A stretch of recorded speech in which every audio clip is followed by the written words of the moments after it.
तो Ram Ram. Unique school की online कक्षाओं में आपका स्वागत है। कुछ मतलब मनीष बपरेता ने क्वेश्चन नंबर 6 पूछा और क्वेश्चन नंबर 10 पूछा है, तो मैं मनीष बपरेता के अनुसार क्वेश्चन नंबर 6 और 10 बता रहा हूँ। दीपेन तोला ने 12वां क्वेश्चन पूछा, उसको भी मैं बता रहा हूँ। 3 क्वेश्चन मुझसे पूछे गए हैं, मैं तीनों क्वेश्चनों के जवाब आपको दे रहा हूँ, सॉल्व कर रहा हूँ। बकाया छात्र भी जिनको कहीं जो भी दिक्कत हुआ करे पूछ लिया करें। 6वां क्वेश्चन पेज नंबर 32 निकाल लीजिए, आंकिक में देखेंगे। एक उत्तल दर्पण से 25 सेंटीमीटर दूर रखी वस्तु का प्रतिबिंब वस्तु की लंबाई का आधा होता है। उत्तल दर्पण के सामने एक वस्तु 25 सेंटीमीटर दूरी पर रखी है। हमने उत्तल दर्पण बना लिया, समझने के लिए बना लिया, वैसे कोई ज़रूरी नहीं है, बिना बनाए ही सवाल लग जाएगा, लेकिन समझ में आपको अच्छा है। हमने उत्तल दर्पण बनाया, जो उसकी मुख्य अक्ष हो गई। उत्तल दर्पण से 25 सेंटीमीटर दूरी पर कोई वस्तु रखी है, ये हमने वस्तु 25 सेंटीमीटर दूरी पर रख ली। लिखा दर्पण से वस्तु तक की दूरी u बराबर -25 सेंटीमीटर। ये -25 कहाँ से आ गया? तो आप जानते हैं दर्पण से वस्तु की ओर नापी गई समस्त दूरियां ऋणात्मक होती हैं, तो चिन्ह प्रणाली से हमने माइनस लिख लिया। अब कह रहा कि जो इसका प्रतिबिंब बन रहा है, इस वस्तु का प्रतिबिंब बन रहा है, वो कितना बन रहा है? वस्तु की लंबाई का आधा बन रहा है। प्रतिबिंब जो बन रहा है वो वस्तु की लंबाई का आधा बन रहा है। तो क्या आपको वस्तु की लंबाई पता है? यदि आपको वस्तु की लंबाई पता होती तो उसका आप क्या कर देते? आधा कर देते। यहाँ उसने वस्तु की लंबाई नहीं दी है, ये बार कह दिया कि उसका आधा बन रहा, तो वस्तु की लंबाई तो आपको पता नहीं है। तो सबसे पहले वस्तु की लंबाई पता करिए। पता नहीं है, मान लीजिए, माना वस्तु की लंबाई को ओ से लिखते हैं, तो ओ बराबर कितना मान लिया? x। और प्रतिबिंब कैसा बन रहा है? आधा उसकी लंबाई। इसलिए प्रतिबिंब की लंबाई कितनी हो जाएगी? प्रतिबिंब की लंबाई को काय से लिखते हैं रे बाबा? आई से। आई बराबर कैसा बनता है प्रतिबिंब? आधा। तो वस्तु है x की, तो प्रतिबिंब हो जाएगा x/2 का। हो जाएगा कि नहीं? अब रही बात इसमें चिन्ह लगाने की, चिन्ह प्रणाली के अनुसार। भाई आप जानते हो वस्तु की लंबाई तो सदैव धनात्मक होती है, क्योंकि वस्तु मुख्य अक्ष के ऊपर रखी जाती है। अब प्रतिबिंब में ऋण का चिन्ह लगाएं प्रतिबिंब की लंबाई में, कि धन का चिन्ह लगाएं? तो आप जानते दर्पण कौन सा है आपका? उत्तल दर्पण में सदैव कैसा प्रतिबिंब बनता है? आभासी सीधा बनता है, मतलब मुख्य अक्ष के ऊपर बनता है, तो इसका चिन्ह धन का ही रहेगा। जी आपके समझ में आ गया? आगे क्या कहता है? दर्पण की फोकस दूरी ज्ञात कीजिए। आपसे क्या पूछी गई है? दर्पण की फोकस दूरी, मतलब f आपसे पूछा गया। f बराबर क्वेश्चन मार्क लगा लीजिए आप। अब जो सूत्र आप लगाते हैं वो कौन सा सूत्र लगाते हैं जरा समझिए।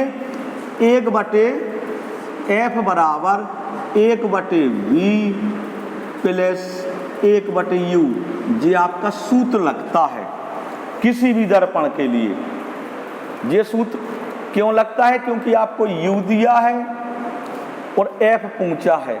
अब u और f के बीच संबंध व्यक्त करने वाला कौन सा सूत्र है? वो जे वाला है। 1/f बराबर 1/v प्लस 1/u, ये सूत्र है। तो हमें u दिया है और f निकालना है। u आपको दिया गया है, पता क्या करना है? f पता करना है। तो क्या आपको b पता है? यदि किसी भी समीकरण में या इस सूत्र में आपको 2 चीजें पता हैं, तब तो ये सूत्र हल कर सकते हो। यदि केवल आपको एक ही चीज पता है तो आप इसको सॉल्व ही नहीं कर सकते हो। तो सबसे पहले तो इस सूत्र के, इसमें 3 अज्ञात राशियां होती हैं, u, v, f। तो आपको u पता है ना, तो f पता है ना v पता है। तो सबसे f पूछा है, तो उसके पहले आप क्या निकालेंगे? v निकालेंगे। तो आप ऐसा सूत्र लगाइए कि जिसमें I भी हो, O भी हो और U और V हो। तो आपने पढ़ा है वैसे देखा जाए तो उदाहरण के माध्यम से मैं ऐसा सवाल भी बता चुका हूँ। सवाल एग्जाम्पल नंबर 6, उसी के आधार से आप लगा लेते तो बन जाता। चलिए खैर आपने पूछा है तो मैं बता रहा हूँ। क्योंकि आई बटे ओ बराबर माइनस वी बटे यू ऐसा पड़ा है। आई का मान कितना है? एक्स बटे 2। ओ का मान कितना है? एक्स बराबर माइनस वी पता नहीं है, वी निकालना है। यू आपको कितना दिया? -25। -25 लिख लीजिए। आपने लिख लिया। देखो इधर ऊपर एक्स से नीचे एक्स से कट जाएंगे, माइनस माइनस प्लस हो जाएगा। अब आपको किसका मान चाहिए? v का। तो कैंची गुणा कराइए। 2v बराबर कितना हो जाएगा? 25। v बराबर आपका हो गया 25 बटे 2 या 12.5, या इसी को आप लिख सकते हैं 12.5, 2 का भाग देंगे जब। अब आपको f निकालना है। अब v देखो आपको u पता है, v अभी आपने पता किया, इसमें मान लिख दीजिए तो आपका किसका मान आ जाएगा? f का। 1 बटे f बराबर 1 बटे v, 1 बटे v, 1 बटे v 12.5 लिखा प्लस 1 बटे u माइनस कितना? 25। समझ में आपके आ गया होगा। और इसको और सिंपल करते आप लोग 25 बटे 2 लिखते। इधर जैसे हम 25 बटे 2 लिखेंगे तो 2 कहाँ पहुँच जाएगा? ऊपर। देखो इसकी जगह और सिंपल कैलकुलेशन का तरीका बन जाएगा। इसकी जगह हमने लिखा v की जगह 25 बटे 2। आप जानते हैं ये तो बटे में है, एक के नीचे भी बटे में क्या होगा? 1। तो बाहर का गुणा, अंदर का गुणा करा लीजिए। 1 बटे f बराबर 2 ऊपर पहुंच जाएगा 2 बटे 25। माइनस चिन्ह है, माइनस चिन्ह लगा दीजिए। इधर -25 लगा लिखा है ना, तो माइनस चिन्ह यहाँ लग जाएगा बीच में, तो माइनस क्या आ जाएगा? 1 बटे 25। 1 बटे f बराबर, हर बराबर हैं, सॉल्व कर लीजिए। 2 में से 1 चला जाए, क्या बचेगा? 1 बटे 25। f बराबर 25। उसने क्या पूछी थी? फोकस दूरी। अतः आप क्या लिख देंगे? अतः उत्तल दर्पण की फोकस दूरी कितनी होगी? 25 सेंटीमीटर। उत्तर भी चेक कर लीजिए सही है कि गलत। तो f का मान 25 आया, वो भी काय में है? प्लस में। उत्तल दर्पण की फोकस दूरी सदैव कैसी होती? धनात्मक। तो हमारा आंसर धन का ही तो आया, इसका मतलब सही है। अगर ये ऋण का आता तो आप समझ लेते कि दर्पण उत्तल है लेकिन फोकस दूरी ऋणात्मक आ रही है, इस वजह से आंसर गलत है। तो आपका ये सॉल्व हो गया। समझ में आ गया? क्वेश्चन नंबर 6वां हो गया। 6वें के बाद आपने 10वां पूछा था, इसके बाद आप 10वें क्वेश्चन पर आते हैं। आपने उतार लिया होगा। चलिए 10वें क्वेश्चन को आप पढ़ लीजिए अच्छे मन से। आंकिक में 10वां क्वेश्चन पेज नंबर 32 पर पढ़ेंगे। 10वें क्वेश्चन में क्या कहा गया है?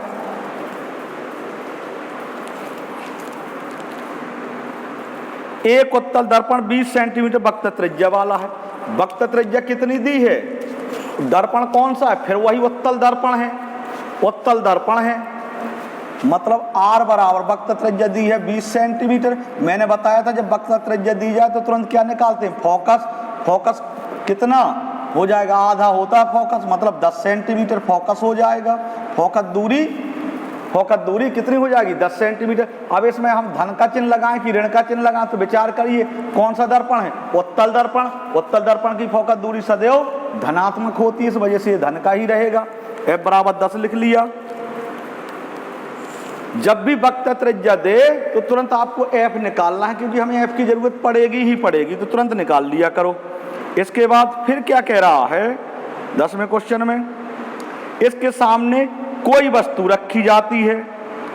इसके सामने कोई वस्तु रखी जाती, मतलब उत्तल दर्पण जे बना है, उत्तल दर्पण के सामने कोई वस्तु रखी जाती है। ये मुखक्ष हो गई, इसके सामने कोई वस्तु रखी जाती है, ये वस्तु रख दी मान लीजिए। हाँ, कोई वस्तु रखी जाती तो उसका प्रतिबिंब वस्तु के आकार का बनता है। तो उसका प्रतिबिंब वस्तु के आधे आकार का बनता, उसका प्रतिबिंब कैसा बनता, वस्तु के आधे आकार का। जितनी वस्तु है उसका आधा प्रतिबिंब बनता है।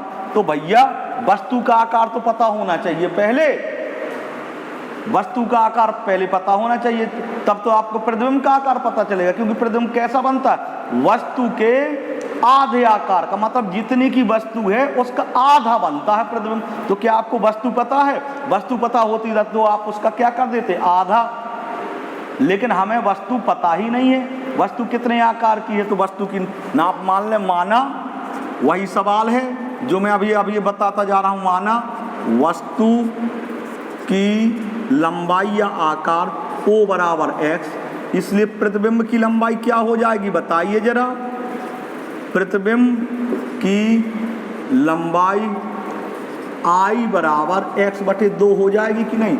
अब I में भी चिन्ह लगाना होता है, वो तो आपका धनात्मक होता, वस्तु की लंबाई सदैव धनात्मक होती है। अब हमें प्रतिबिंब की लंबाई धन की लिखेंगे कि ऋण की। तो दर्पण कौन सा है आपका, उत्तल दर्पण में प्रतिबिंब कैसा बनता, सदैव सीधा। तो प्रतिबिंब की लंबाई भी कैसी हो जाएगी, धनात्मक। इसका मतलब हमने ये सही लिखा, आधे आकार का प्रतिबिंब बनता है।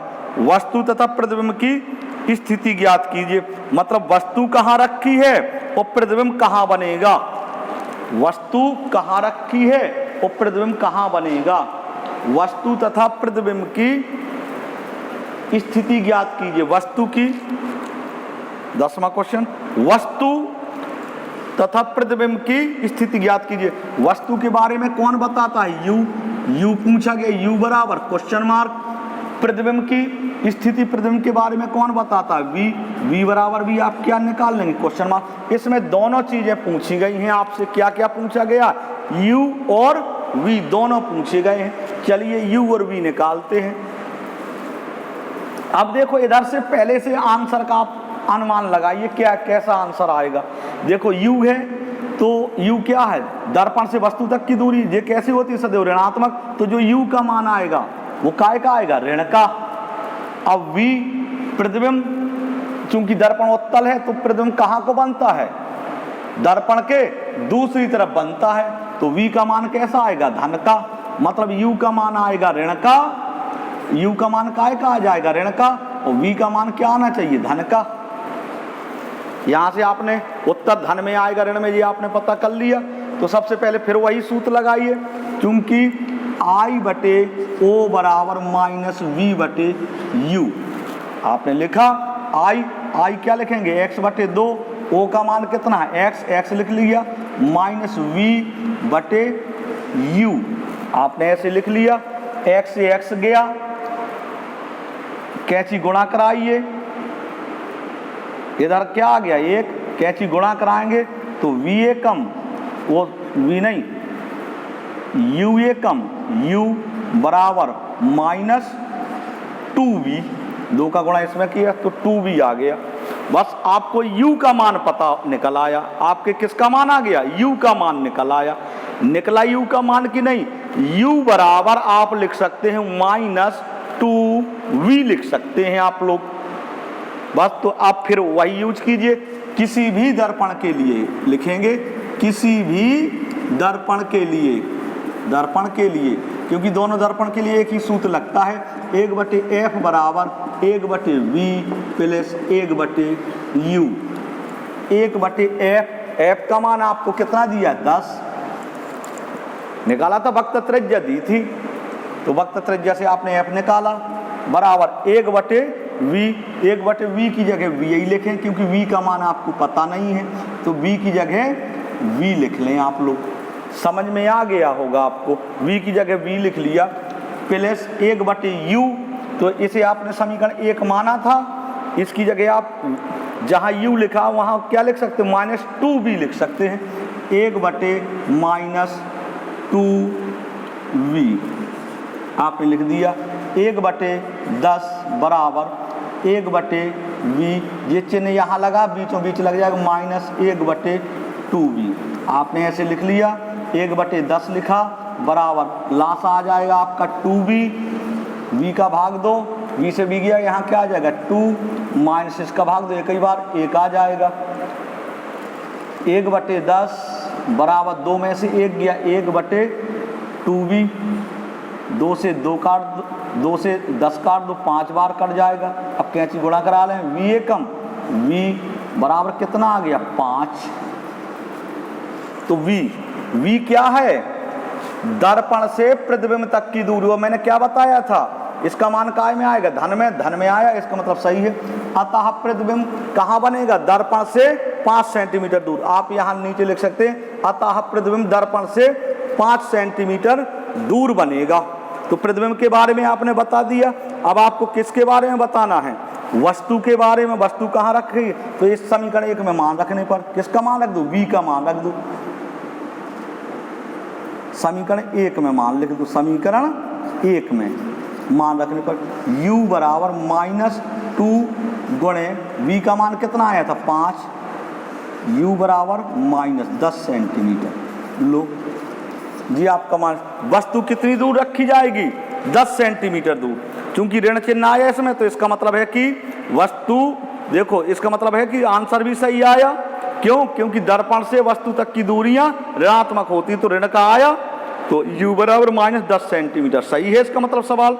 तो आप अब संयुक्त रूप से उत्तर लिख लें, अतः वस्तु दर्पण से 10 सेंटीमीटर दूर रखी जाएगी तथा उसका प्रतिबिंब दर्पण के दूसरी तरफ 5 सेंटीमीटर दूर बनेगा। उत्तर जी आपका 10वां क्वेश्चन सॉल्व हो गया। ये आपका 10वां क्वेश्चन सॉल्व हो गया। आप इसको उतार लीजिए, इसकी प्रैक्टिस समझ में भी आ गया होगा। किसी लड़के ने, किसी ने नहीं, दीपेन टोला ने क्वेश्चन नंबर 12 पूछा था। तो अब 12वें क्वेश्चन को आप इसी 32 पेज पर बहुत अच्छे से पढ़ेंगे आप लोग। उसको पढ़ लीजिए, फिर मैं सॉल्व कर रहा हूं।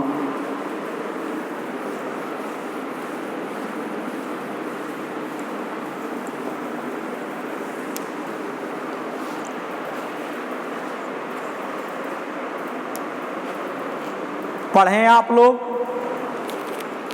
12वें क्वेश्चन को।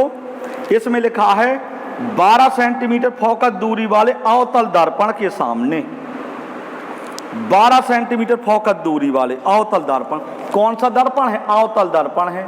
इसकी फोकस दूरी कितनी बताई गई है, 12 सेंटीमीटर। तो आपने f बराबर 12 सेंटीमीटर लिखा, 12 सेंटीमीटर। चूंकि आपने सही लिखा कि गलत, इस पर विचार कीजिए, मतलब चिन्हों पर विचार करना होगा आपको। तो दर्पण कौन सा है, अवतल। अवतल दर्पण की फोकस दूरी सदैव कैसी होती है, ऋणात्मक, तो आगे ऋण लगा दीजिए। अब सही लिखा है, हाँ। 12 सेंटीमीटर फोकस दूरी वाले अवतल दर्पण के सामने 4 सेंटीमीटर लंबी वस्तु रखी है। वस्तु की लंबाई इसमें दी है, तुरंत नोट किया, वस्तु की लंबाई O बराबर 4 सेंटीमीटर। समझ में आ गया होगा आपके। एक समझने के लिए हम कौन सा दर्पण बना लें, अवतल दर्पण। जी हमने अवतल दर्पण बना लिया, ये मुख अक्ष हो गई, इसके सामने इसकी फोकस दूरी कितनी हो गई, 12 f, ये हो गया। और कितनी वस्तु रखी है, 4 सेंटीमीटर लंबी वस्तु रखी है। कितनी वस्तु की लंबाई कितनी है, 4 सेंटीमीटर। ये 4 सेंटीमीटर की आपने वस्तु बना दी, हाँ।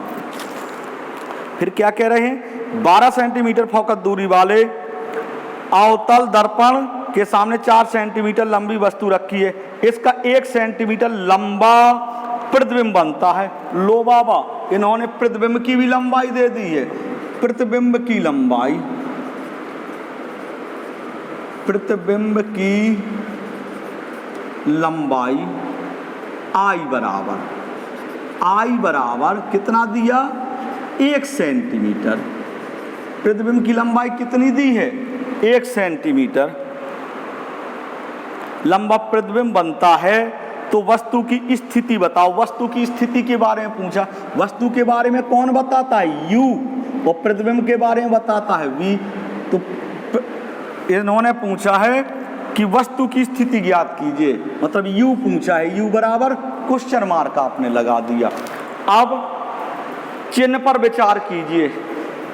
प्रतिबिंब कैसा बनता है, 1 सेंटीमीटर लंबा। वस्तु कितनी बड़ी थी, 4 सेंटीमीटर की। उसका प्रतिबिंब कहाँ बना, कितना बना, 1 सेंटीमीटर लंबा। तो प्रतिबिंब छोटा बना। तो प्रतिबिंब छोटा कब बनता है, जरा विचार कीजिए, स्थितियों पर गौर कीजिए। वस्तु जब कहाँ रखी हो, जब वस्तु वक्ता केंद्र सी के बाहर रखी हो तभी उसका प्रतिबिंब बनता है छोटा। तो प्रतिबिंब छोटा बना कि नहीं बना, तो आपने देखा कि प्रतिबिंब छोटा बन रहा है वस्तु से, तो वस्तु निश्चित तौर से वक्ता केंद्र सी के बाहर रखी होगी। एक थोड़ा सा स्थितियां बना दूं, ये आपका फोकस हो गया, ये आपका सी हो गया, वक्ता केंद्र सी, और वस्तु इसके बाहर रखी होगी। अब इसका प्रतिबिंब वस्तु बाहर रखे और प्रतिबिंब जो है वस्तु सी के बाहर रखी होगी तभी तो प्रतिबिंब छोटा बनेगा, बन भी रहा है छोटा, तो प्रतिबिंब छोटा बन रहा है। तो अब आप आई में कैसा चिन्ह लगाएंगे, आई धन का होगा आपका या ऋण का होगा, इस पर विचार करना है। तो आपने पढ़ा है कि जब वस्तु वक्ता केंद्र सी के बाहर रखी हो तो वस्तु का वास्तविक उल्टा, कैसा उल्टा बन रहा, मतलब मुख अक्ष के नीचे बन रहा है, तो आई का मान काय का लिखेंगे, माइनस का लिख देंगे। आपने लगाया और प्रतिबिंब बड़ा बन रहा होता तो इसका मतलब था कि वस्तु वक्ता केंद्र सी के अंदर रखी थी। समझ में आया? तो प्रतिबिंब बड़ा बन जाता। तो प्रतिबिंब छोटा बन रहा है, इस वजह से अपन लोग समझ गए कि वस्तु वक्ता केंद्र सी के बाहर रखी है, और जब वस्तु वक्ता केंद्र सी के बाहर रखी हो तो प्रतिबिंब के बारे में आप भली भांति जानते हैं, वास्तविक और उल्टा बनता है। जब उल्टा बनता, मुख अक्ष के नीचे बनता, तो आई का मान ऋणात्मक होता है।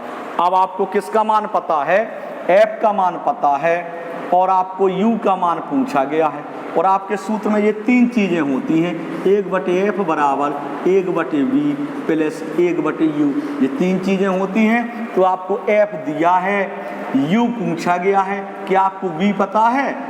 v पता नहीं है, तो सबसे पहले क्या पता करोगे, v, तभी तो आप इसमें मान निकाल पाओगे, इसमें मान रखोगे तभी तो आपको u का मान पता होगा।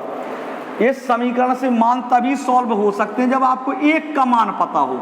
यदि दो मान आपको अज्ञात हो तो आपको पहले दूसरे वाले मान को निकालना होगा, और जब एक मान रह जाए पता करने के लिए तो इसमें मान रख देते हैं।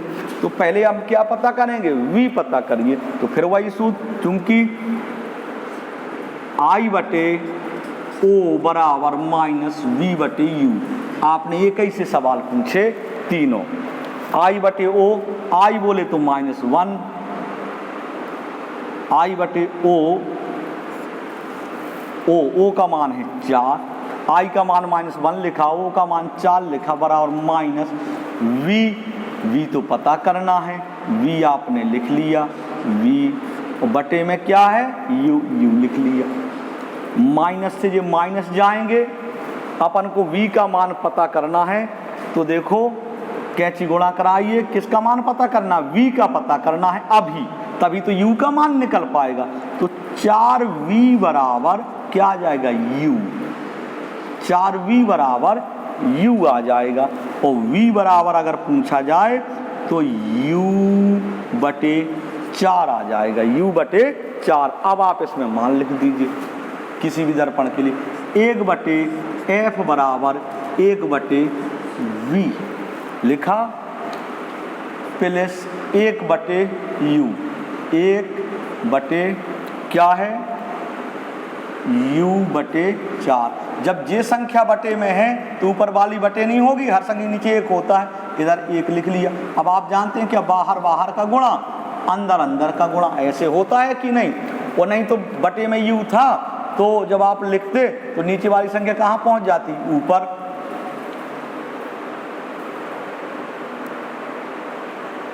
u तो हमें निकालना, सॉरी चूंकि मैं गलत लिख गया, हमें किसका मान लिखना है, हमें v का मान लिखना है। तो v 1, और यहाँ v का मान कितना है, u/4, ये आपने लिख दिया। चूंकि j बटे में है तो ऊपर वाली भी संख्या बटे में होगी, हर संख्या नीचे क्या होता है, एक, तो यहाँ एक लगा दिया बस। अब आप बाहर बाहर का गुणा कर दीजिए अंदर, और ये क्या है, 1/u, 1/f बराबर 4 कहाँ पहुँच जाएगा, ऊपर 4/u प्लस 1/u पहले से दिया गया है, दिया गया ना। अब आपको f का मान तो पता था ना, देखो ये दिया -12, तो आप f का मान यहीं लिखने लगिएगा, यहीं। मुझे ध्यान नहीं रहा इस वजह से मैंने नहीं लिखा, आप लिख दीजिए -12। इधर कितना आ जाएगा -12, ऊपर माइनस चिन्ह लग जाए, -1/12 बराबर u बराबर है तो 4 और 1 कितना हो जाए 5/u। कैंची गुणा कीजिए, u एकम u या -u कह लीजिए, -u बराबर 12×5 = 60, u बराबर -60 सेंटीमीटर। उसने क्या पूछा था, वस्तु की स्थिति के बारे में बताइए, तो आपने वस्तु कितनी दूर रखी होगी 60 सेंटीमीटर दूर।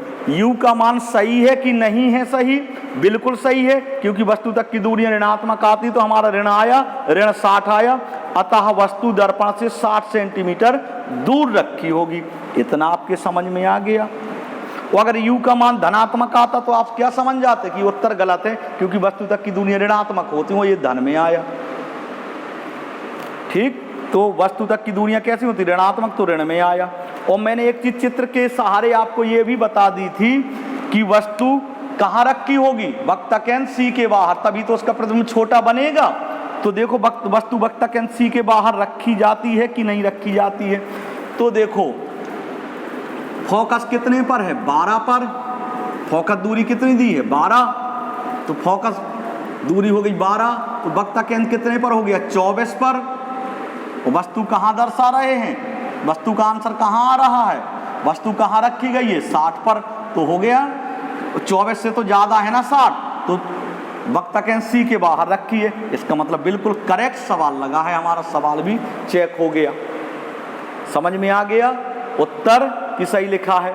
देखो फिर समझो, फोकस दूरी 12 है तो वक्रकेंद्र कितने पर होगा 24 सेंटीमीटर पर, और वस्तु 24 के बाहर रखी होगी तभी तो उसका छोटा प्रतिबिंब बनेगा, तो वस्तु कहाँ रखी 60 पर। इसका मतलब सवाल सही है। आप लोगों ने 3 क्वेश्चन मुझसे पूछे थे, मैंने तीनों के जवाब दे दिए, और बस यही क्वेश्चन बताने लायक थे। इसमें 16 क्वेश्चन हैं बकाया, और जो ना बने कल की डेट तक पूरे क्वेश्चन लगा लीजिए, जो ना बने मुझसे पूछ लीजिए, मैं आगे भी बता दूंगा।